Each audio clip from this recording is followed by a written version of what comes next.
Aló, buenas tardes. Buenas tardes, Que doctor. alguien me diga si se escucha o no. ¿Se escucha? Sí, doctor.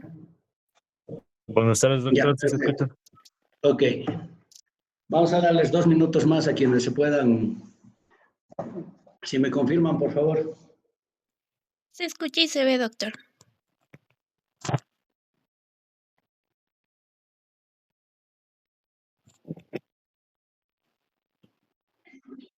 Ya, creo que siempre es mejor. Nos toca hacer la clase virtual. Y el tema que vamos a hablar, que no son sobre las formaciones congénitas en miembro superior. Ok, hasta ahora, básicamente cuando estamos hablando de la especialidad, y de la patología que la especialidad trata, pues hablamos de un diagnóstico que tiene que ser certero, ¿no? Y como comentaba con los muchachos de la práctica, que, bueno, nosotros y ellos en realidad más que yo hicieron el esfuerzo de estarnos reuniendo, hablamos de que básicamente este diagnóstico, cuando hablamos de una fractura, es una forma binaria. Entonces, si yo tengo un accidente, le tomo una radiografía, puedo señalar la fractura. No sé si se ve la flecha, ¿no? ¿Se ve la flecha?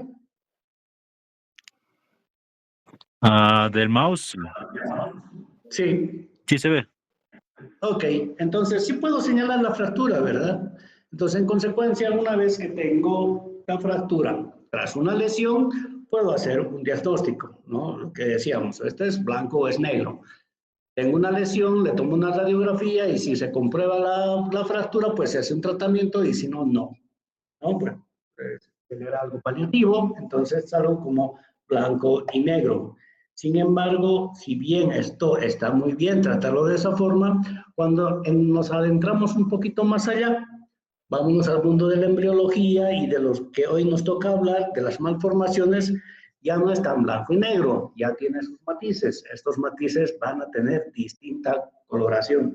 Si ustedes se fijan en el avance que hay cuando empieza a formarse el ser humano, pues existen diferentes días y etapas en las cuales el crecimiento suele ser bastante rápido y bastante importante, ¿no? Una de las cosas que debería llamar o nos llama la atención en este caso es que entre los días 31 y 32 básicamente se va a formar la mano, ¿no? Son 48 horas, que es un tiempo bastante corto considerando toda la complejidad que tiene, bueno, no solo formar la mano, sino la funcionalidad que tiene una mano. 48 horas es un tiempo bastante rápido. Primera diferenciación que vamos a hacer, diferenciación grande, que es malformación y que es deformación. Cuando estamos hablando de malformación, estamos hablando de una lesión o una noxa que está presente desde el mismo momento de la concepción. Tiene que ver con la genética, que va a afectar a menos del 0.2% de todos los nacidos vivos. Si bien parece una cifra mínima, tiene su importancia. Esa es una malformación. Ya viene desde la concepción con un defecto a nivel genético. Distinto de la deformación. La deformación viene a ser una alteración de algo que ya está bien formado, generalmente por una causa externa, ¿no? Que puede ser una causa mecánica, por lo general. La primera diferenciación que se hace puede ser en el parto. Entonces, todo lo que está antes del parto es necesariamente malformación, no, tiene sus bemoles. Sin embargo, nos quedaremos con este concepto. Malformación desde el inicio, deformación, algo que ya estaba formado, pues se va alterando por alguna causa externa. Tiene sus matices, habíamos dicho. Hablamos de disrupción cuando esta malformación se va a producir en las últimas etapas del desarrollo del ser vivo, y hablamos de displasia, es un término que frecuentemente lo utilizamos en la especialidad, que es una alteración del tejido.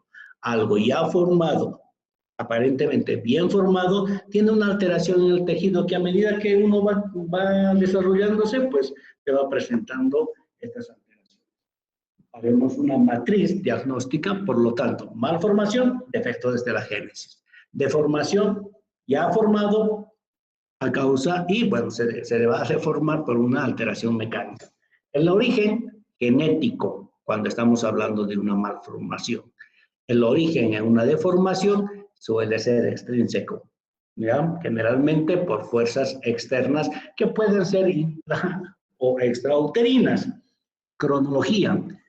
En la malformación va a ocurrir durante el periodo de la embriogénesis, cuando nos estamos formando, cuando se está formando el nuevo ser. En la deformación va a ocurrir una vez, nuevamente repitiendo, cuando ya la estructura estaba bien formada. En cuanto a la frecuencia, ya habíamos dicho, en la malformación, menos del 0.2% de los nacidos vivos, y de todos estos, solo el 74% va a ser un defecto aislado. Los otros, o es parte de un síndrome, o es una aparición esporádica o espontánea. En cambio, en la deformación se va a presentar comúnmente en las etapas fetales de crecimiento rápido, crecimiento ganando en longitud, porque generalmente el crecimiento en cuanto a tejidos está entre la quinta y la séptima semana.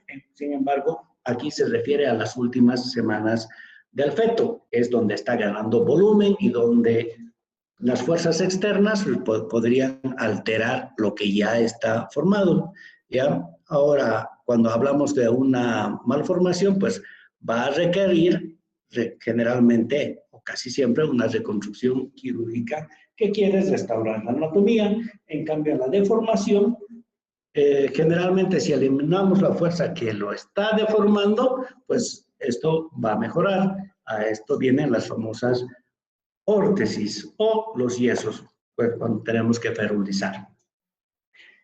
El periodo más importante o más riesgoso para nosotros entre los días 25 y 55. Entonces, cuando hablamos de factores de riesgo, nos vamos a circunscribir más o menos en estos días. Es donde tenemos que tener cuidado. ¿Cuál es la implicancia de esto? Son pocas semanas y la gran mayoría ni siquiera sabe que está en estado gravídico, ¿no? Entonces, ¿cuáles son estos factores que pueden ir a alterar la formación del ser?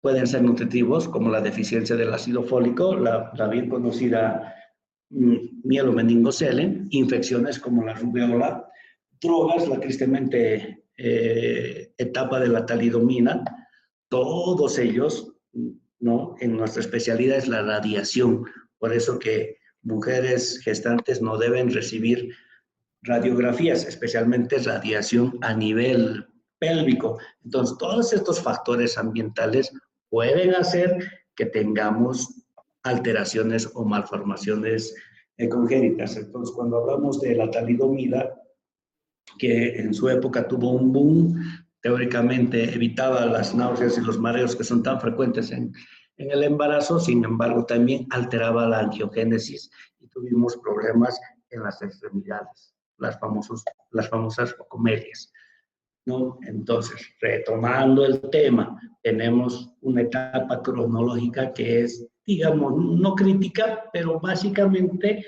en esto quiero que nos circunscribamos.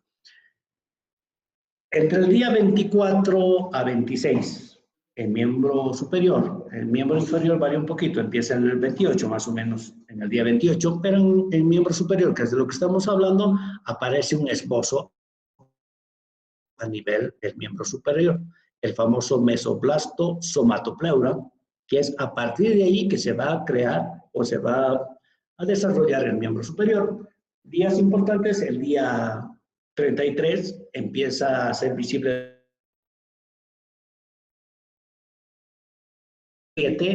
empieza la separación digital, porque antes somos como palmípedos, ¿no ven? Entonces empieza el proceso que se llama de apoptosis, ¿no? Entonces a partir del 37 tenemos riesgo de tener alguna malformación como la sindactilia. En el día 41 aparecen los pliegues de flexión y el día 47 más o menos termina esta fase de apoptosis. Entonces entonces empiezan a separarse los dedos. Esta cronología es lo que nos va a guiar a entender lo que es la taxonomía. Entonces, Estoy viendo. fue quien hizo este mapa embriológico, si ustedes quieren. Streeter es famoso por ser también el primero en describir las famosas bridas que van a ser parte de las malformaciones de las cuales estamos tratando hoy. Otro factor importante a tomar en cuenta, la rotación que se produce en miembro superior y en miembro inferior alrededor de la 7ª semana. ¿Qué es lo que pasa? Bueno, que el miembro superior va a girar hacia externo y el inferior hacia interno, de tal suerte que la cara ventral se hace craneal. No es que se va a ir hacia la cabeza,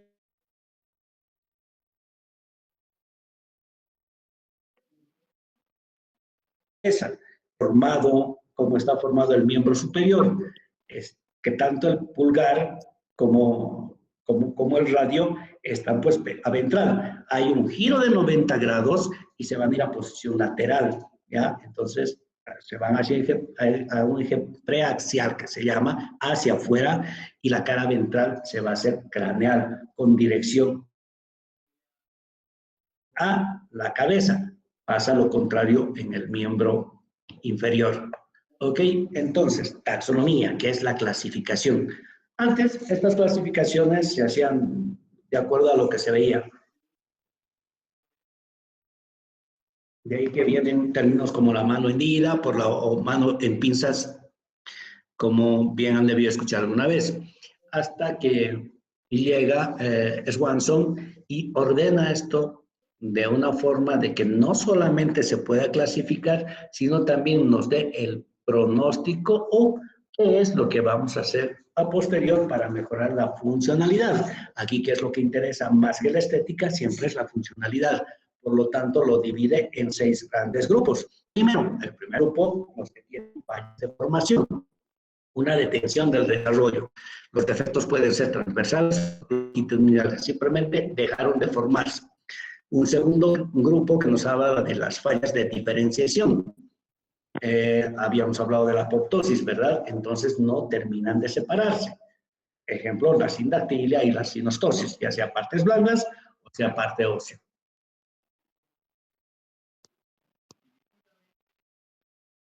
Hace más de lo que debería hacer y entonces tenemos partes que son supernumerarias, ahí vienen las polidactilias famosas o las falanges trifásicos en el pulgar. Cuarto grupo y quinto, que básicamente se pueden ir dentro de un síndrome presentando junto con las otras clasificaciones de esta taxonomía. Entonces, en el grupo 4, cuando existe un crecimiento excesivo, estamos hablando de miembro superior de las macrodactilias, o existe un crecimiento insuficiente, que vienen a ser las hipoplasias o las braquidactilias, ¿verdad? Y el grupo 6, ya lo habíamos mencionado, Streeter es el que primero lo menciona, y nos habla de las bridas amnióticas, los defectos por constricción de bandas excéntricas. ¿Ok? Entonces, trataremos de desarrollar esto un poquito más allá. Hablando del primer grupo, tenemos las fallas de formación, se detiene el desarrollo. Entonces, hay alguna terminología que ustedes lo tienen que saber. Entonces, tenemos una referencia en el mapa. Cuando estamos hablando de Amelia, no existe el miembro superior. Cuando hablamos de Aquilia, la ausencia es de la mano, no existe la mano. Tienes el brazo, tienes el antebrazo, no tienes la mano.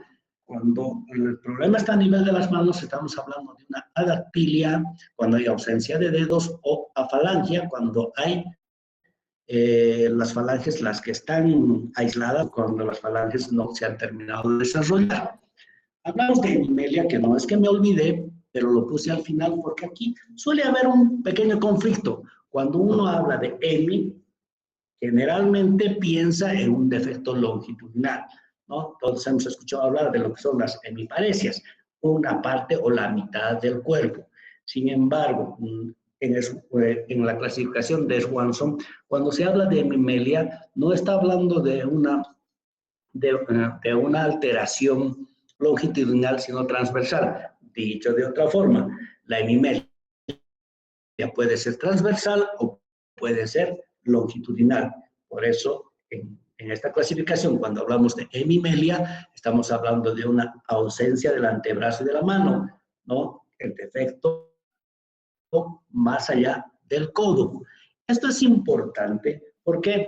Porque estos pacientes pues, van a requerir la presencia de prótesis, por ejemplo, y entonces si ustedes le envían al ortesista sin que vea la radiografía, y es más, si ni siquiera ve al paciente, simplemente ve la receta y mandamos con el diagnóstico de una hemimelia del miembro superior, él ya sabe que va a contar con un brazo, probablemente va a contar con la presencia del bíceps, y de acuerdo a eso se hace la órtesis, ¿ya? Entonces, por eso se los remarco para que no haya confusión. Las focomelias, que son defectos intercalares o intermedios, ¿no? Y estas son defectos igual transversales, pero intermedios. Se clasifican en 3 tipos. Si hablamos de un tipo 1, una focomelia completa, va a haber ausencia de lo que son los segmentos proximal y distal. Es decir, no vamos a tener brazo, no vamos a tener antebrazo y la mano se va a unir directamente al esqueleto axial. Un tipo 2, cuando hablamos de una focomelia proximal, entonces nos va a faltar el húmero si es miembro superior o fémur si es miembro inferior. Quédense que aunque nos falte el húmero, el antebrazo directamente es el que se va a unir. Y de una focomelia distal, como es el que ahora se están viendo en la imagen, donde existe ausencia del antebrazo y pues la mano se une directamente al húmero. Y esta es la clasificación que utilizamos de las focomelias, ¿ya? Para ser un poquito más claros, en la focomelia tipo 1, que es, digamos, uno de los más habituales que había con este famoso problema de la talidomida, es directamente la mano al esqueleto axial. ¿Ok? No nos olvidemos, amelia, no hay miembro superior, hemimelia, ausencia de antebrazo y de la mano, no se olviden que existe eso, no es longitudinal, es transversal en esta clasificación. Aquilia cuando no existe la mano, y lo más frecuente, el tipo 1 de la focomelia, donde pues lo que vamos a tener que hacer es una prótesis. Es imposible que nosotros le podamos fabricar o diseñar o tratar de construir un codo, no se puede. Entonces lo que se hace es unas prótesis externas aprovechando que tiene la mano y ojalá la funcionalidad que tenga esto. Todos estos tienen sus bemoles. Ahora vamos un poquito más para adelante. Hablamos de los defectos longitudinales en forma parcial, si ustedes quieren. El ejemplo más típico es la mano samba radial. Cuando hablamos de mano samba radial, estamos hablando de un defecto tal vez el más frecuente en el antebrazo, afecta el eje preaxial, existe ausencia o hipoplasia del radio. Ya pueden ser de forma esporádica o pueden venir con otras malformaciones congénitas. Y pues se afectan en la forma genética o vienen asociadas con diferentes alteraciones, ¿no? Entonces no es solamente tiene mano samba. Bueno, lo que ustedes están viendo en la imagen es una gastroquisis, ¿verdad? Los que han llevado cirugía seguramente tienen esto. Puede venir con esto, puede venir con una fístula traqueoesofágica, puede venir con problemas cardíacos y todo lo demás. No viene solo, por lo general. ¿Puede venir aislado? Sí, pero por lo general viene en forma combinada o como, no como un diagnóstico, sino como un signo, algo que forma parte de un síndrome. La mano samba radial. ¿Cómo lo clasificamos?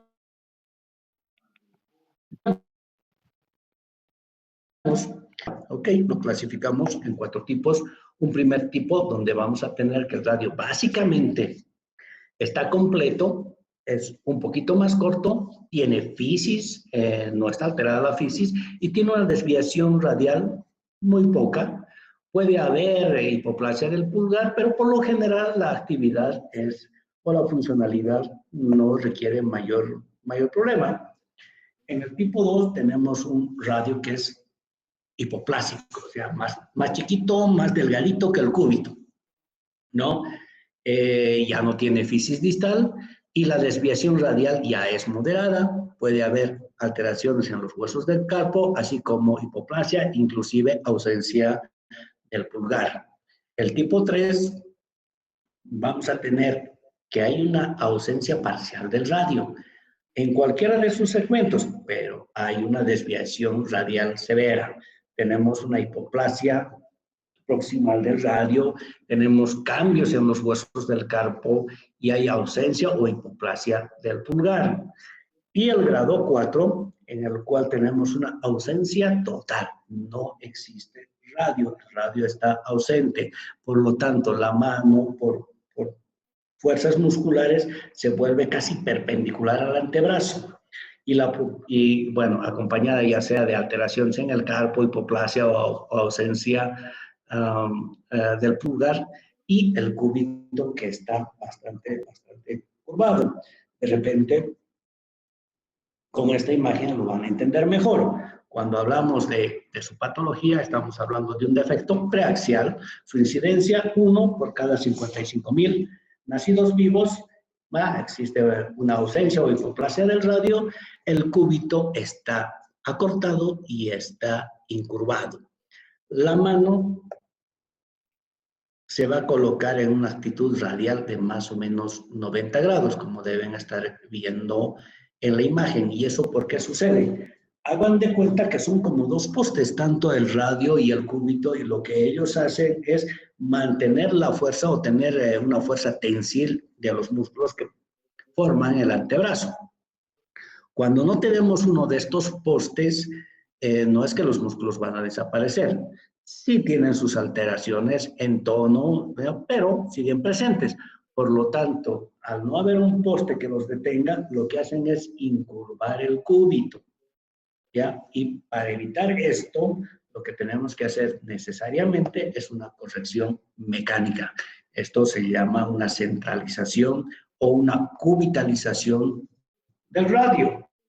¿Ya? ¿Qué es lo que generalmente se hace? Pues se retira el semilunar y se transporta el cúbito o se encaja el cúbito en esta parte para tratar de ganar la fuerza tensil que ya no tiene el radio para que el cúbito cumpla esa función. No es lo óptimo, pero es lo mejor que se puede ofrecer.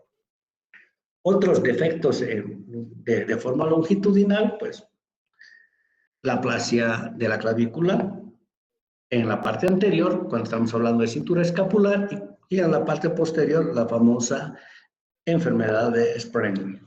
¿Sí? La aplasia de la clavícula obviamente nos va a dar una movilidad anormal. No tenemos un tope, por lo tanto podemos tranquilamente contactarnos por delante del tórax, ¿no? Se puede juntar los hombros. También existe la pseudoartrosis congénita, que es unilateral siempre del lado derecho, salvo que tengas una dextrocardia y ahí sí vas a encontrar en el lado izquierdo. La enfermedad de Sprengler, en otras palabras, es un fallo en el descenso fisiológico de la escápula y ocurre alrededor de la semana 9 a 12, ¿ya? Y la escápula va a permanecer alta a nivel más o menos de D1, ¿ya? Puede existir un hueso homolateral en un 30% de los casos, ¿ya? O simplemente ser fibras que están anclando esta escápula, a eso se llama escápula alada, y lo que tenemos que hacer es, uno, primero, ¿esto es estético o es funcional? Si resulta, como en la segunda, con la imagen de la derecha, que la funcionalidad está presente, pues mejor no lo toques, ¿no? Ahora, ¿cuándo se opera? Cuando el problema es funcional. La imagen de la izquierda, ustedes van a ver que tiene dificultad para la elevación de la mano, entonces hasta podríamos decir que es una dificultad más o menos tolerable. Hay muchos que no pueden hacer llegar la mano a la cabeza, no podrían peinarse, no podrían alimentarse, y este es un problema funcional más que estético. Entonces, sí toca hacer alguna actividad quirúrgica. Un poco compleja, sí, porque tienes que estar navegando por ese sector donde está el plexo braquial. Entonces, lo que se hace es desanclar. Uno, se retira el hueso o las bridas que lo están agarrando, y además se hace una transposición de las inserciones de los músculos para que tengamos, bueno, una gran herida para empezar, pero para que la funcionalidad se recupere. Sigamos avanzando. Vámonos al segundo grupo que nos va a hablar de las fallas de diferenciación. ¿Ya? No se separaron por completo. El sistema de apoptosis falló acá. El evento más conocido son las famosas sindactilias. Estas sindactilias que las podemos clasificar. Primero, si toda la comisura está tomada, una sindactilia completa. Si solamente una parte está tomada, independientemente del número, pues es una incompleta, es una, si quieren, simple, cuando no afecta al hueso, y una compleja, cuando sí afecta al hueso. Es decir, no solo no se separó la parte tegumentaria, sino tampoco lo hizo la parte ósea. Dentro de estos, uno de los más complejos es el que llamamos en cuchara o la acrosindactilia, que es la fusión distal de las falanges. El hueso se unió, hay una sindactilia y hace la mano como una cucharita. Sindromático, sí, generalmente se presenta en el síndrome de Down, en el síndrome de Poland, que es una alteración de la musculatura del tórax, y en el síndrome de Appert, que viene con una craneosinostosis generalmente, pero también tiene otras implicaciones. Puede ser esporádica, puede ser familiar, es autosómica dominante, ¿ya? Y ya les había dicho, cuando viene acompañada del síndrome de Appert, generalmente presenta esta alteración que se llama acrosindactilia, fusión de las puntas, y las bases se encuentran separadas. ¿Ok? Entonces, lo que hay que hacer es separar. El problema que tenemos, a veces no alcanza la piel. No es tan fácil como agarrar y meterle una tijera y separar los dedos uno de otro. Tenemos que ver que no dañemos la vascularización y no dañemos la inervación. Ya para eso no es que se hace inmediatamente, sino hay que hacer un buen análisis de qué tipo o en qué momento vamos a hacer esta separación. ¿Ok?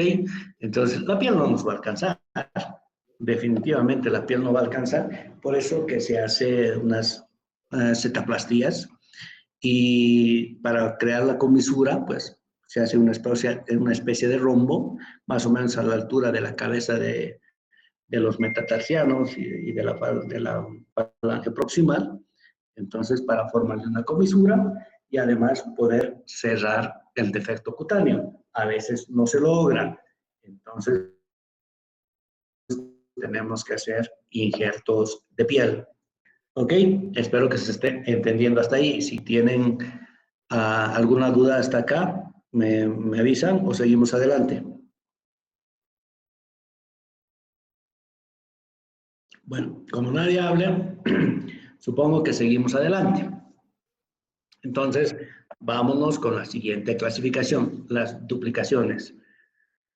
Partes supernumerarias. En esto, nuestro mejor exponente, las polidactilias, que es un fallo de duplicación que tiene una frecuencia de 9, casi 10 por 10.000 nacidos vivos. ¿Ok? Ya derrotó el miembro superior, ¿se acuerdan? A nivel de la séptima semana. Por lo tanto, tenemos un eje que es cubital y un eje que es radial. El eje cubital es el postaxial y el radial es el preaxial. Cuando hablamos del postaxial, generalmente estamos hablando de la parte que involucra al meñique. Más frecuente en la raza negra.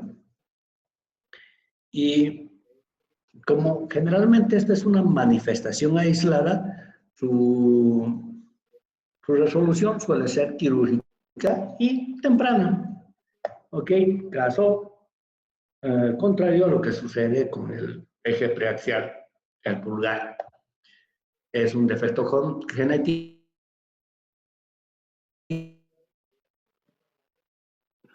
que va a involucrar y viene, por lo general, con algunos síndromes sistémicos. Acá tenemos que ser bastante juiciosos y identificar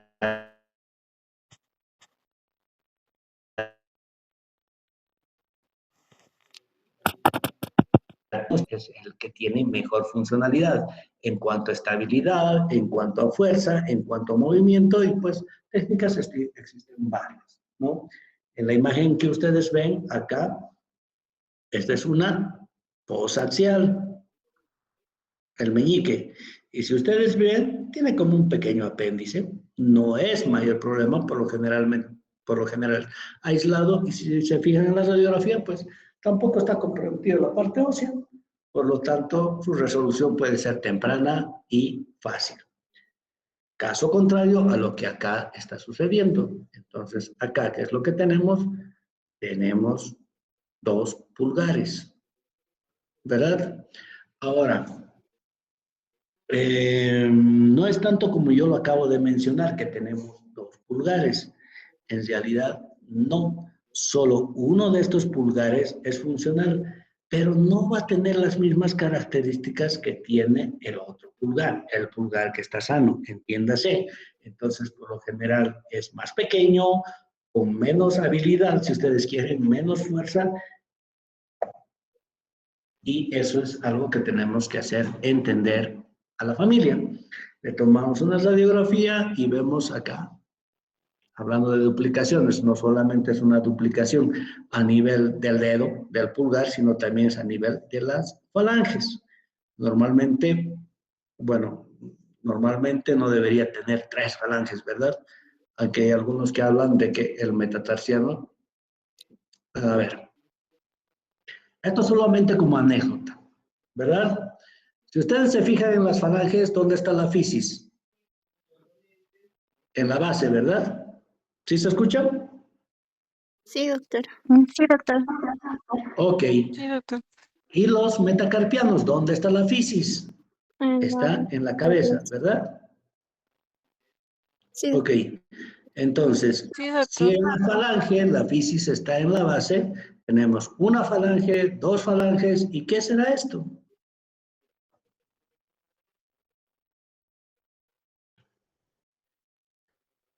¿Es un metacarpiano o es una falange? Esto solamente como anécdota, ¿no? Lo van a borrar de su memoria. Entonces, muchos consideran que el pulgar en realidad no tiene metacarpiano, sino tiene 3 falanges. Bueno, en este caso tiene 4. ¿Ya? Pero eso solamente como anécdota. Sí se considera que este es el metacarpiano del pulgar. ¿Ok? Entonces, clasificación de Wasser para la duplicación del pulgar. Va desde 1, 2, 3, 4, 5, 6 y 7. En este caso estamos hablando, no es necesario que se aprendan esta clasificación. Esto es un poco más para especialidad, nada más para ejemplificarles el caso. Tenemos un 7, se llama pulgar trifásico. Es un poco más complejo. ¿Ya? Entonces, nuestro diagnóstico es una polidactilia preaxial, o hacia el 7, de la mano izquierda. ¿Qué toca hacer? Pues, primero, una buena radiografía, hacer una clínica para ver cuál de esos pulgares es el útil. En este caso no había, creo, mayor discusión, pero no siempre el que esté más derecho es el que sirve. Puede ser el más chueco, el que sea más funcional, entonces sí hay que dejar ese. Y lo que toca es retirar. No retiramos 2 pulgares por si acaso, ¿no? Es uno de una cara dorsal y el otro de la cara palmar. Y es así como quedó una cicatriz feota, pero al final ya solamente tiene un pulgar, que les repito, no es que tenía 2 pulgares totalmente funcionales. El más funcional se queda, pero no va a ser de las mismas características que un pulgar normal. Entonces, esta es la radiografía. Tenemos todavía su metacarpiano que está bastante ancho, pero pues va a ir remodelando con el tiempo. Esa es la magia de los niños. Avancemos, hablaremos entonces del crecimiento excesivo y del crecimiento insuficiente. Ok, las famosas macrodactilias, trastornos poco frecuentes, que va a afectar al tamaño de las extremidades, no solamente la parte ósea, sino los músculos, la grasa, la piel y todos los demás. ¿Y cuáles son sus causas? Pues tenemos desde alteraciones genéticas, otros hablan de la disfunción vascular, hay demasiado suministro de sangre y eso hace que crezca más, hay cambios a nivel del ADN y además vienen asociaciones con síndromes congénitos, ¿no ve? Como el de Proteus o el síndrome de Klippel-Trenaunay. Entonces, todos estos, bueno, el de Proteus, por ejemplo, es un crecimiento de una extremidad en forma anormal,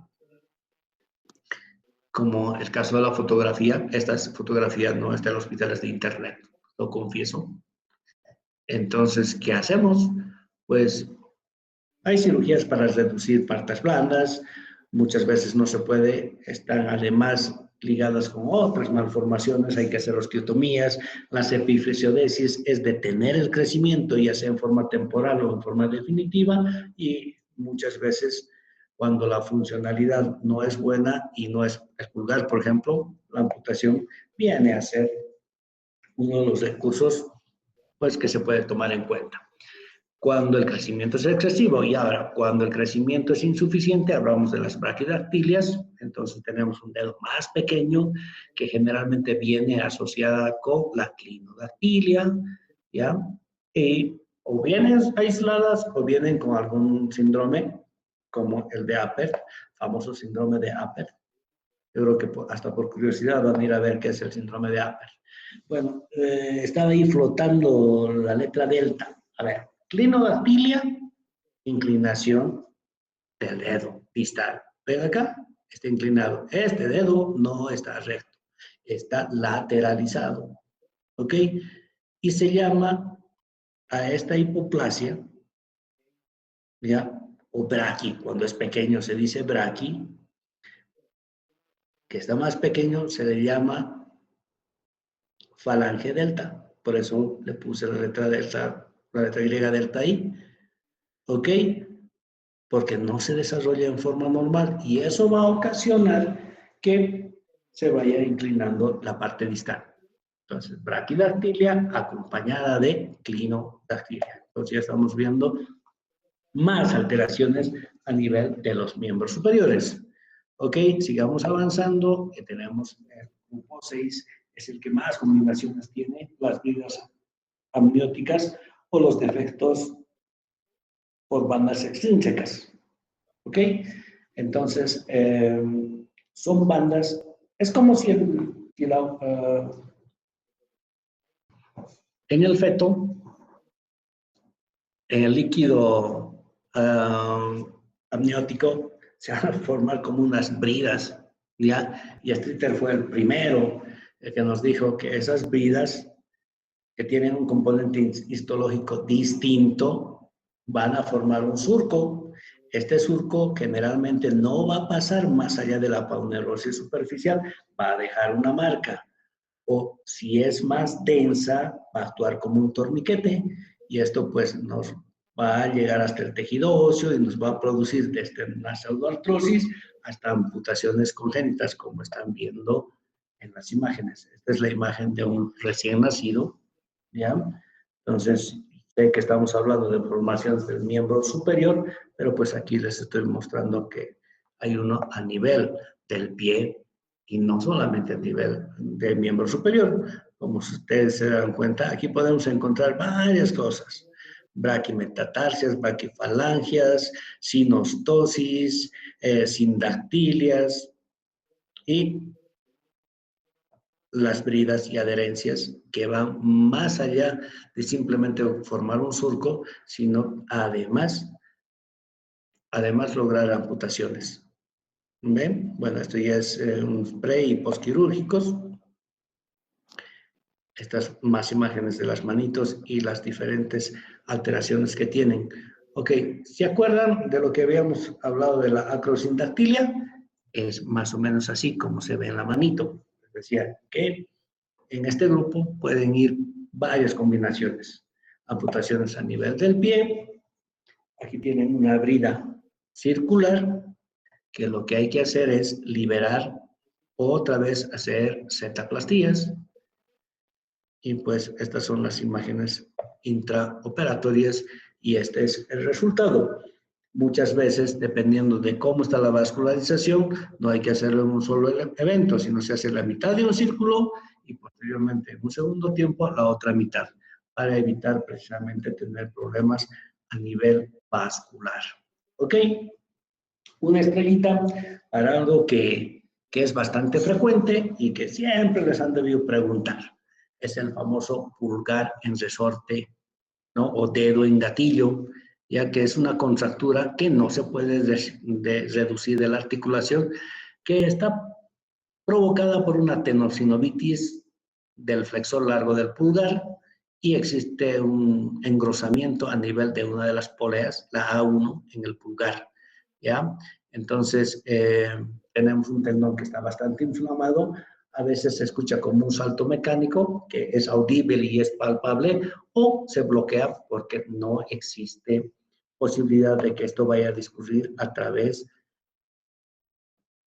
de la flexoextensión. A este nódulo se llama nódulo de Nota, descrito por este señor en 1850. Entonces, la solución es liberar la polea. Generalmente el tratamiento es quirúrgico, ¿ya? No existen las infiltraciones, no existe la fisioterapia que sean eficaces contra esta variante. Entonces, como les digo, eso generalmente todos les van a preguntar, porque ¿quién no ha visto a alguien que tenga un dedo en gatillo? Entonces la resolución suele ser quirúrgica cuando se bloquea. Cuando no, pues con antiinflamatorios inclusive puede ir. Aquí tienen el ejemplo de un dedo que no termina de extender, ¿ven? Que está ahí flexionado. Entonces su resolución no tiene alteración en la parte ósea, su resolución es quirúrgica. Entonces, ¿se presenta solamente en el pulgar? No, también se puede presentar en cualquier otro dedo, generalmente en el anular o en el tercer dedo, como es el caso que ustedes están viendo, muy distinto a lo que es la cantodactilia. La cantodactilia no es una flexión del quinto dedo de la interfalange proximal y además esto es casi irreducible, ¿no? Entonces, o se hace ferulizaciones o se hacen artrodesis, ¿no? Especialmente cuando se presentan en niños más grandes. Entonces, el mensaje de todo esto, ¿no? Existen una infinidad, no terminaríamos nunca de mencionar ni de hablar de todas las malformaciones que existen a nivel de miembro superior, bueno, en inferior también, pero en miembro superior. Dos cosas que son importantes. Primero, tratar de ver cómo los vamos a clasificar. Para eso, Swanson, pues sí, nos dio una gran herramienta. Ahora, lo que es lógico en todo esto, lo que hay que buscar es siempre la función antes que la estética. ¿Qué es lo que necesitamos? Un agarre útil. Necesitamos que biomecánicamente esa extremidad tenga buena presión, tenga estabilidad articular. Es por eso que cuando hablamos de la mano samba, pues había que centralizar el cúbito, ¿ya? Otra cosa, la sensibilidad, ¿no? Hay que ver que más que estético, sea sensible, ¿no? Estamos hablando del neuroeje, pero no tanto como sensibilidad del sistema nervioso central y la médula espinal, sino de aquella propiocepción a nivel de las articulaciones. Si perdemos eso, pues tenemos grandes posibilidades de tener problemas. Y una cosa que sí es importante, especialmente en los niños, la adaptación psicosocial. Los niños tienen una capacidad o una plasticidad cerebral increíble. Es más fácil para ellos adaptarse a una órtesis, adaptarse a una prótesis, no tanto así como un adulto. Han escuchado hablar del miembro fantasma, es parte de esto en un adulto. Entonces su cerebro sabe que estaba ahí algo, y entonces como que no se quiere deshacer, que siempre lo anda extrañando.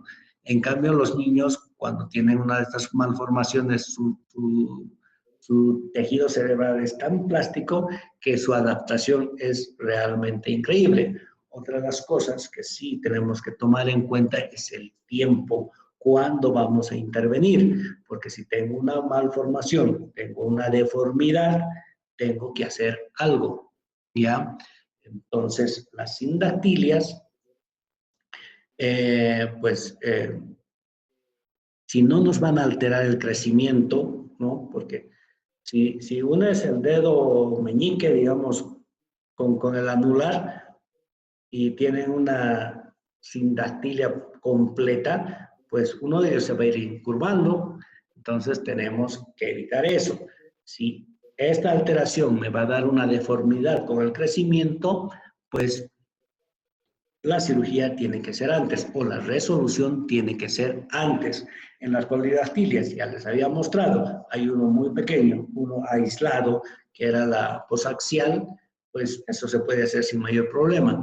Pero cuando necesitamos ver cuál de ellos es el funcional, por lo general nos esperamos a que tenga 1 año de edad. Ahora, en la mano samba radial también existe la mano samba cubital. No es que no, la más frecuente, la radial. Entonces, lo contenemos con ferulización más o menos hasta el año o los 3 años, que es el momento, no digamos ideal, que se recomienda para hacer la cirugía o la radialización del cúbito. Y cuando nosotros, por cualquiera de estas patologías, necesitamos requerimientos motores. ¿Qué quiere decir eso? Que tenemos que tener patrones desarrollados para la parte biomecánica. Entonces, a partir de los 2 años y medio, que está recomendable la reconstrucción, la cirugía o la corrección. Y cuando necesitamos que nos operen, necesitamos que el niño acompañe, ya sea en fisioterapia, en la rehabilitación, esto sucede generalmente con las transferencias tendinosas. Entonces, la cirugía está recomendada entre los 4 y los 7 años. Ok, hasta aquí muchachos. ¿Preguntas?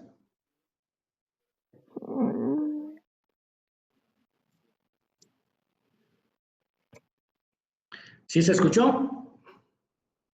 Sí, doctor. Sí, doctor, se escucha bien. Ok, espero sus preguntas. Bueno, ya les dije, cuando no hay preguntas, o se entendió todo o no se entendió nada. De todas formas, nada, pues nos vemos, ojalá en forma presencial en la próxima clase teórica. Cualquier duda, pues estamos en el hospital del niño, así que todos tomen el tiempo que ahora les toca. Con mi grupo, pues nos vemos mañana, ya nos vamos a estar poniendo de acuerdo.